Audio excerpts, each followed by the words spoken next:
अगर आप भी चाहते हैं अंग्रेजी बोलना तो आपको भी पता होना चाहिए कि अंग्रेजी बोलने के लिए कैसे 24x5 के फॉर्मूले का यूज किया जाता है। हाँ जी दोस्तों, मैं आपको बता देना चाहता हूं कि जो बड़े से बड़े सेलिब्रिटी होते हैं, बड़े से बड़े इंग्लिश के स्पीकर्स होते हैं, वो भी इसी फॉर्मूले का यूज करके कम टाइम के अंदर में अंग्रेजी बोलना सीख जाते हैं। तो आप चाहते हैं अंग्रेजी बोलना तो आपका भी जो कमांड है वो होना चाहिए 24x5 के फॉर्मूले के ऊपर में।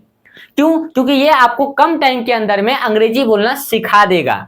और आपको बता देना चाहता हूं आपकी जानकारी के लिए कि 24x5 के फॉर्मूले की ये जो वीडियो है ये पार्ट 2 की वीडियो है। ऑलरेडी पार्ट 1 की वीडियो आप लोगों को यूट्यूब पे मिल जाएगी, जिसको आप लोगों ने बहुत ज्यादा प्यार दिया है, ठीक है। लेकिन ये जो वीडियो है ये पार्ट 2 की वीडियो, क्योंकि कमेंट सेक्शन में हमने बोला था कि भाई अगर आपको पार्ट 2 की वीडियो चाहिए तो आप लोग बताइएगा, और कमेंट सेक्शन में लोगों ने बहुत ही प्यार दिया, बोला कि सर पार्ट 2 की वीडियो आनी चाहिए। तो पार्ट 2 की वीडियो में आप सभी लोगों का बहुत दिल से स्वागत है। चलिए इस वीडियो को शुरू करते हैं 24x5 के फॉर्मूले के साथ में। तो अब यहाँ पे समझने की ये जरूरत है दोस्तों कि सबसे पहले हम लोग क्या करेंगे, यहाँ से एक लाइनिंग करेंगे, ठीक है। एक लाइनिंग हमने यहाँ पे क्या किया, इसको इस तरफ बांटा और इसको इस तरफ बांटा। अब हम क्या करेंगे, जस्ट लाइक जो पहले हम लोगों ने किया था वही हम लोग करेंगे कि हमने यहाँ पे बोला ये भाग जो है हमारा 24 का है और ये भाग जो है हमारा 5 का है। आप सभी लोगों की जानकारी के लिए आपको बता देना चाहता हूं फिर से कि ये वाला जो भाग है हमारा क्या हो जाएगा, ये भाग हमारा हेल्पिंग वर्ब का होगा। किसका होगा?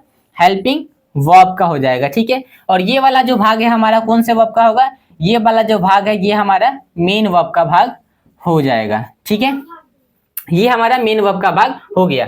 अब यहाँ पे आपको देखना है कि भाई हेल्पिंग वर्ब को इंग्लिश की दुनिया में कितने भागों में बांटा गया, तो 3 भागों में बांटा गया है। सबसे पहला भाग कौन सा होता है, तो सबसे पहला भाग जो होता है उसको बोलते हैं प्राइमरी हेल्पिंग वर्ब। क्या बोलते हैं? प्राइमरी हेल्पिंग वर्ब, ठीक है। प्राइमरी हेल्पिंग वर्ब होता है ये हमारा दूसरा भाग, पहला भाग, ठीक है। चलिए इसकी संख्या कितनी है, तो इसकी संख्या टोटल 11 होती है। कौन कौन सी होती है? इज, एम, आर, वॉज, वर,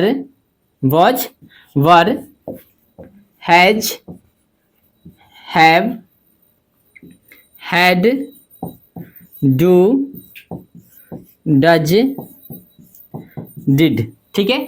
इसकी संख्या अगर आप लोग गिन के देखेंगे तो 11 होगी। 3 2 5 5 2 7 7 1 8 9 10 11, यानी कि टोटल प्राइमरी हेल्पिंग वर्ब की संख्या कितनी है? 11, ठीक है। चलिए अब हम लोग चलते हैं अपने दूसरे नंबर पे, जिसका नाम है मॉडल हेल्पिंग वर्ब। क्या नाम है? Model helping verb. Model helping verb, इसकी संख्या कितनी है दोस्तों? इसकी संख्या भी 11 है। कौन कौन सी है एक बार देख लेते हैं, ठीक है। चलिए हमने यहाँ पे बोला कैन, कुड, यहाँ पे CO लिखा है, ठीक है, COULD, कुड, ठीक है। Can, could, shall, should, will, would, ठीक है। मे, माइट, OUGST, और टू, यूज टू, मस्ट, ठीक है। टोटल संख्या कितनी है? 11। गिन के एक बार देख लीजिए कंफर्मेशन के लिए। 1 2 3 4 5 6 7 8 9 10 11, ठीक है। अब तीसरा कौन सा है भाई, जिसको हम लोग बोलते हैं सेमी मोडल्स। क्या बोलते हैं? सेमी मोडल्स, ठीक है। सॉरी यहाँ पे LS हो जाएगा, सेमी मोडल्स। इसकी संख्या कितनी है?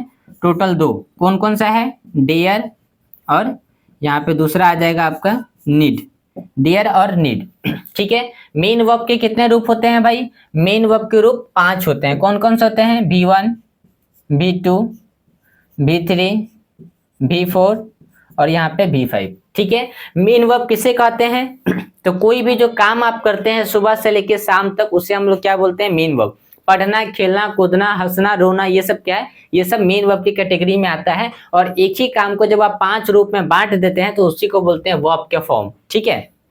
अब सबसे पहले हमको ये समझना है दोस्तों, ऑलरेडी हमने बताया भी है, बट हमको क्या करना है, वीडियो को थोड़ा सा बारीकी से आप लोग को लेके चलना है, ठीक है। इसके लिए हम क्या करें, हम शुरू से एकदम हर एक चीज को कवर करते हुए चले, ये नहीं कि बस हमने वहां से छोड़ा, नहीं, हम एक ही वीडियो में क्या करेंगे, जो लोगों ने जो है इससे पहले वाली वीडियो को नहीं देखा होगा तो इस वीडियो को भी देख के उनको ऐसा नहीं हो कि भाई हमको वो वीडियो देखने की जरूरत पड़े, ऐसा कुछ भी नहीं होगा। हम हर एक वीडियो में एकदम बारीकी से हर एक चीज को, हर एक पॉइंट को कवर करते हुए चलेंगे, ठीक है।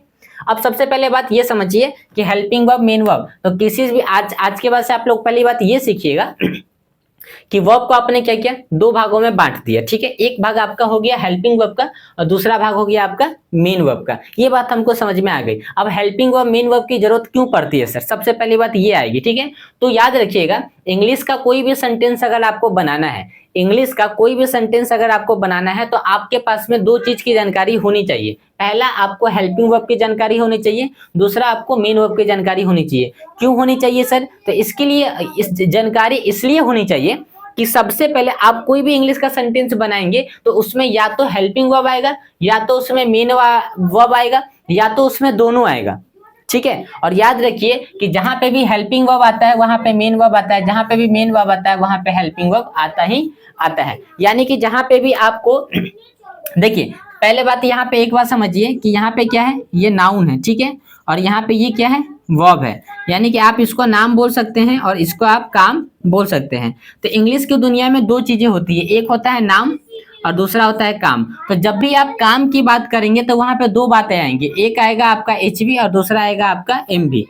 एचवी मतलब हो जाता है आपका हेल्पिंग वर्ब और एमवी मतलब हो जाता है आपका मेन वर्ब, ठीक है। ये हमको बातें समझ में आ गई, ठीक है। तो अब हम लोग यहाँ पे जो अभी बात कर रहे हैं, हम लोग बात किसकी कर रहे हैं, हम लोग बात कर रहे हैं काम की। किसकी बात कर रहे हैं, काम की, ठीक है। जैसे यहाँ पे लिखा है हेल्पिंग वर्ब, यहाँ पे लिखा है मेन वर्ब, तो हमको बात ये समझ में आ गई कि हम लोग नाम की बात नहीं करेंगे, हम लोग बात करेंगे काम की। और जब मान लेते हैं कि नाम की बात करेंगे तो हमको ये देखना है कि या तो नाम की जब हम बात करेंगे तो ये जो हेल्पिंग वर्ब है ये बदल जाएगा आपका एवी में। किसमें बदल जाएगा, एवी में।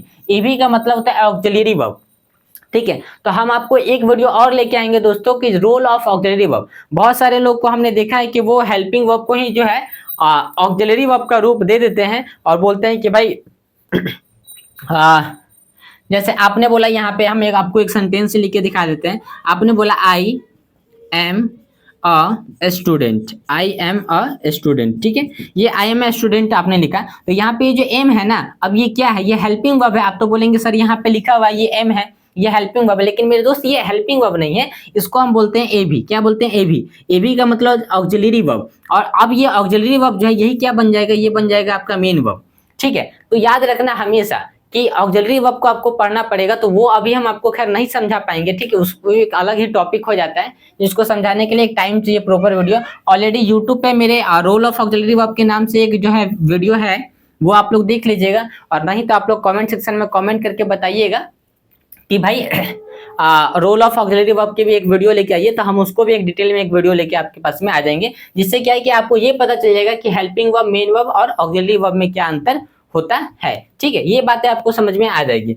अब हमने ये देखा था कल की वीडियो में दोस्तों कि भाई ये मेन वर्ब और हेल्पिंग वर्ब का काम क्या होता है। तो यहाँ पे जितने भी हेल्पिंग वर्ब है ना, तो ये हेल्पिंग वर्ब हमेशा मेन वर्ब के साथ में आते ही आते हैं। तो आपको क्या करना है कि यहाँ पे इज, एम, आर और वॉज वर्ब को जो देख लेना है, तो ये वाला जो आपका ग्रुप है ये किसके साथ में रहेगा, ये आपका रहेगा बिफोर के साथ में। किसके साथ में रहेगा, यानी इज, एम, आर और वॉज वर्ब का यूज किसके साथ में होता है, बिफोर के साथ में होता है, ठीक है। अब यहाँ पे हैज, हैव, हैड एक ग्रुप है, तो इसका यूज किसके साथ में होगा, तो इसका यूज होगा आपका B3 के साथ में, ठीक है। इज, एम, आर और वॉज वर्ब का यूज किसके साथ में होता है, बिफोर के साथ में।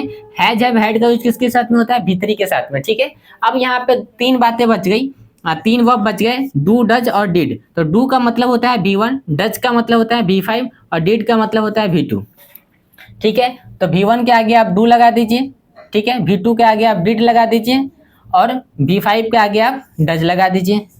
तो आप यहाँ पे देख सकते हैं कि प्राइमरी हेल्पिंग वर्ब ने इन पांचों वर्ब का इस्तेमाल कर लिया, ठीक है। अब हम लोग यहाँ पे आएंगे मॉडल हेल्पिंग वर्ब पे, ठीक है। अब मॉडल हेल्पिंग वर्ब को अगर आप लोग देखेंगे तो यहाँ पे लिखा है can, could, shall, should, will, would, may, might, ought, to, use to, must. अब ये जो 11 मॉडल वर्ब है, इनकी सबसे खूबसूरती क्या है कि ये कभी भी जो है ना V2, V3, V4 और V5 को नहीं लेते हैं, ये जब भी आते हैं तो V1 के साथ में आते हैं। यानी कि यहाँ पे तो थोड़ा सा कंफ्यूजन था भी कि भाई इज, एम, आर और वॉज वर किसके साथ में आएगा, V4 के साथ में आएगा। हैज, हैव, हैड किसके साथ में आएगा, V3 के साथ में आएगा। डू किसके साथ में आएगा, V1 के साथ में। डच किसके साथ में आएगा, V5 के साथ में। डिड किसके साथ में आएगा, V2 के साथ में। लेकिन ये जो 11 मॉडल हेल्पिंग वर्ब है ये हमेशा आपको V1 के साथ में आएगा। तो जहां पे भी मॉडल वर्ब आएगा वहां पे V1 आएगा, जहां पे भी मॉडल वर्ब आएगा वहां पे V1 आएगा। अब यहाँ पे डियर और नीड की बात बच गई, तो डियर का यूज होता है जहां पे भी आपको लगता है कि हिम्मत की बात की जाएगी, वहां पे हम लोग डियर का यूज करते हैं। हाउ डियर यू, तुम्हारी हिम्मत कैसे हुई, ठीक है। मुझे एक कलम की जरूरत है, आई नीड अ पेन। मुझे एक मार्कर की जरूरत है, आई नीड अ मार्कर। मुझे कुछ पैसों की जरूरत है, आई नीड सम मनी, ठीक है। मुझे मदद की जरूरत है, आई नीड हेल्प, ठीक है। तो जहां पे भी जरूरत आती है वहां पे हम नीड लगाते हैं, जहां पे हिम्मत की बात आती है वहां हम डेयर का यूज कर देते हैं, ठीक है। तो यहां तक तो आप लोगों को दोस्तों बात समझ में आ गई होगी मोटा मोटा। अब हम लोग क्या करते हैं, इसको थोड़ा सा एग्जाम्पल के साथ में पढ़ने की कोशिश करते हैं। जैसे हम लोग सबसे पहले पढ़ेंगे use of is, am, are और वॉज वर्ब को, फिर हैज, हैव, हैड को पढ़ेंगे, डू, डज, डिड को पढ़ेंगे, कैन, कुड, शैल, शुड, इन सभी को हम लोग क्या करेंगे, वन बाई वन करके पढ़ते चलेंगे, ठीक है। अब चलिए हम लोग क्या करते हैं, इसको मिटाते हैं यहाँ से, और अब एग्जाम्पल के साथ में इसको पढ़ने की कोशिश करते हैं ताकि हम लोग को एग्जाम्पल भी समझ में आ जाएगा। और हाँ, आप लोग की लिए एक जो है खुशखबरी बता देते हैं कि ऑलरेडी हम लोग का इंग्लिश स्पीकिंग का कोर्स भी लॉन्च हो चुका हुआ है, ठीक है। ज्यादा दाम नहीं है, 999 रुपया है, जिसमें क्या है कि आपको सभी रिकॉर्डेड क्लासेस मिल जाएंगे।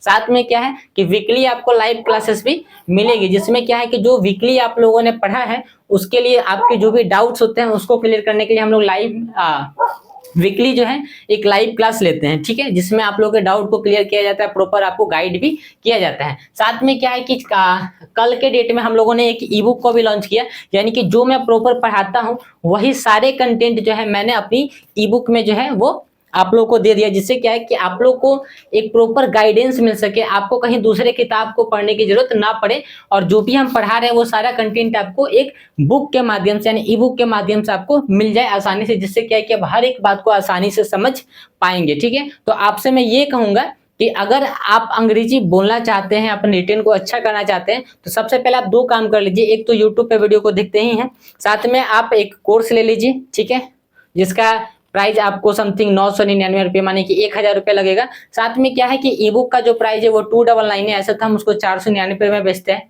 बट अभी लॉन्चिंग हुआ है तो उसकी प्राइस 299 है, यानी कि टोटल खर्च 1300 रुपये का खर्च है। बड़ी बात नहीं है, आप उसको खरीद लीजिए, ठीक है, ताकि आपको मदद आएगी, ठीक है। पढ़ने के लिए कुछ ना कुछ तो खर्च करना पड़ता है भाई, सबसे ज्यादा खर्च करना है तो अपने माइंड के ऊपर खर्च करिए, सबसे अच्छी बात है, ठीक है। अब हम लोग क्या करते हैं, चलते हैं एग्जाम्पल की तरफ। तो सबसे पहले हमने यहाँ पे लिखा यूज ऑफ इज, ठीक है, use of is, am, are, use of is, am, are, ठीक है, हमने यहाँ पे लिख दिया। अब हम यहाँ पे पहला एक सेंटेंस लिखते हैं, किसके साथ में, इज के साथ में, ठीक है। इज के साथ में हम एक सेंटेंस लिखते हैं, जैसे मैं जा रहा हूं, राम जा रहा है, राम जा रहा है, ठीक है। अब राम जा रहा है, तो अब यहाँ पे देखिए हम ये नहीं बताएंगे आपको कि रहा रही रहेगा तो आईएनजी लगेगा, नहीं दोस्तों, ये सबसे बड़ी दिक्कत वाली बात है। राम जा रहा है तो अब हमको यहाँ पे देखना है कि सब्जेक्ट कौन है, राम है, ठीक है, सब्जेक्ट कौन है, राम है। अब यहाँ पे राम अकेले हैं, और है की इंग्लिश क्या होती है, है की इंग्लिश यहाँ पे इज हो गई, ठीक है। आसान भाषा में समझाने की कोशिश कर रहा हूँ, अभी मैं आपको बड़ा बड़ा ज्ञान देने की कोशिश नहीं करूंगा, ठीक है। तो राम सब्जेक्ट हो गया, ये आपका इज क्या हो गया, हेल्पिंग वर्ब। अब हेल्पिंग वर्ब आ गया तो इसके बाद क्या आएगा, मेन वर्ब आएगा ही आएगा। तो अब यहाँ पे देखिए जाना की अंग्रेजी क्या होती है, गो। अब यहाँ पे देखना है कि आपको जब भी इज आएगा तो किसके साथ में आएगा, तो B4 के साथ में आएगा। इज, एम, आर किसके साथ में आता है दोस्त, B4 के साथ में आता है। तो आपको इस V1 को अब क्या बनना है, B4 बनाना है, ING लगा दिए, तो क्या हो गया, ये हो गया आपका मेन वर्ब का कौन सा रूप हो गया, ये हो गया आपका B4। तो राम इज गोइंग, राम जा रहा है। अब यहाँ पे आपको दूसरे सेंटेंस पे लेके चलते हैं इसी प्रकार से, मैं जा रहा हूँ, ठीक है। मैं एकदम आसान मतलब सेंटेंस लेके चला हूँ, यानी कि भारी भारी सेंटेंस लेके चल रहा हूँ, ठीक है। मैं एकदम जिनको बिल्कुल भी नहीं आता है हम उनके लिए एकदम काम कर रहे हैं, जिनको कुछ आता है वो इसमें अपना दिमाग लगा सकते हैं, ठीक है। और अच्छी बात है कि दिमाग आपको लगाना चाहिए। आप इससे रिलेटेड और भी सेंटेंस कमेंट बॉक्स में बना के पेस्ट कर दीजिएगा, तो इससे आरो लोगों को मदद मिल जाएगी, ठीक है। बट मैं बिल्कुल बेसिक आपको समझाने की कोशिश कर रहा हूँ। जब आप लोग बोलेंगे सर ये बात अच्छे से समझ में आ गई, तो हम आपको उसके बाद बड़े बड़े सेंटेंस भी बनाना सिखाएंगे और कैसे बनेगा ये भी बताएंगे, ठीक है। बट अभी हम लोग एकदम बिल्कुल बेसिक, अभी बच्चा अपने आप को बना लीजिए कुछ दिनों के लिए, ठीक है। मैं जा रहा हूँ, तो मैं की अंग्रेजी क्या होगी दोस्तों, आई, ठीक है। अब यहाँ पे हु की अंग्रेजी क्या होती है दोस्तों, एम, ठीक है। तो आई एम, आप सभी लोग को पता है इज एम आर के साथ में कौन सा फॉर्म आएगा, बिफोर आएगा। तो यहाँ पे एम आ गया तो गो लिखिए और गो में आईएनजी लगाइए, तो ये क्या बन गया, ये बन गया आपका बिफोर, ठीक है। मेन वर्ब क्या है, ये मेन वर्ब। एम क्या है आपका, ये है आपका एच बी हेल्पिंग वर्ब, और ये क्या है subject, subject helping verb main verb. Structure क्या कहता है, स्ट्रक्चर कहता है subject plus helping verb plus main verb plus other word, ठीक है। तो देखिए यहाँ पे सब्जेक्ट है, हेल्पिंग वर्ब है, main verb, other word. Other word रहेगा तो लगाएंगे, नहीं रहेगा तो नहीं लगाएंगे। जैसे अब हम एक और सेंटेंस लिखेंगे, हम यहाँ पे बोलेंगे 3 नंबर पे सेंटेंस कि आप पटना जा रहे हो, आप पटना जा रहे हो। आप, इसमें अदर वर्ड को भी हम लोगों ने जोड़ दिया, आप पटना जा रहे हो, ठीक है। आप पटना जा रहे हो, आपकी अंग्रेजी क्या हो गई, यू। ये यू क्या है, आपका सब्जेक्ट है। अब यहाँ पे आप पटना जाए तो यू के साथ में हेल्पिंग वर्ब कौन सा लगेगा, आर लगेगा, तो हमने यहाँ पे आर लगा दिया, ठीक है। ये आपका क्या हो गया, ये आपका हेल्पिंग वर्ब हो गया। अब आर आ गया तो मेन वर्ब आएगा, तो मेन वर्ब का कौन सा रूप आएगा, चौथा। तो जाना की अंग्रेजी क्या होती है, गो, इसमें क्या लगाएंगे, आईएनजी, ठीक है। ये क्या हो गया आपका मेन वर्ब, कौन सा फॉर्म हो गया, तो चौथा फॉर्म हो गया, ठीक है। अब कहाँ जा रहे हैं, तो गोइंग टू पटना, तो अब यहाँ पे हम क्या लिखेंगे, पटना। पटना क्या है, ये आपका एक अदर वर्ड हो गया। अदर वर्ड इट मीन्स क्या है कि ये कॉम्प्लीमेंट हो गया। अब ये कॉम्प्लीमेंट कैसे हो गया ये हम आपको बाद में सिखाएंगे, अभी नहीं। अभी सिर्फ हमारा मकसद था कि use of is am are को हमको एक बार चेक करना था। तो जहां पे भी इज एम आर आएगा वहां पे क्या है कि आपका बिफोर आएगा। अब दोस्तों हमको एक काम करना है कि हमने एक और बात बोला था कि जो भी काम पास्ट के लिए था तो उसके लिए हम क्या लगाते हैं, वॉज और वर लगा देते हैं, इसको वर बोलिएगा, ठीक है। तो अब हमको यहाँ पे क्या करना है, एक काम करना है, हमको यहाँ पे बोल देना है कि जा रहा, राम जा रहा था, मैं जा रहा था, या मैं जा रही थी, आप पटना जा रहे थे, आप पटना जा रहे थे, ठीक है। तो अब हमको यहाँ पे कुछ नहीं करना है, यहाँ पे आर के जगह पे क्या लगाएंगे, वर, ठीक है।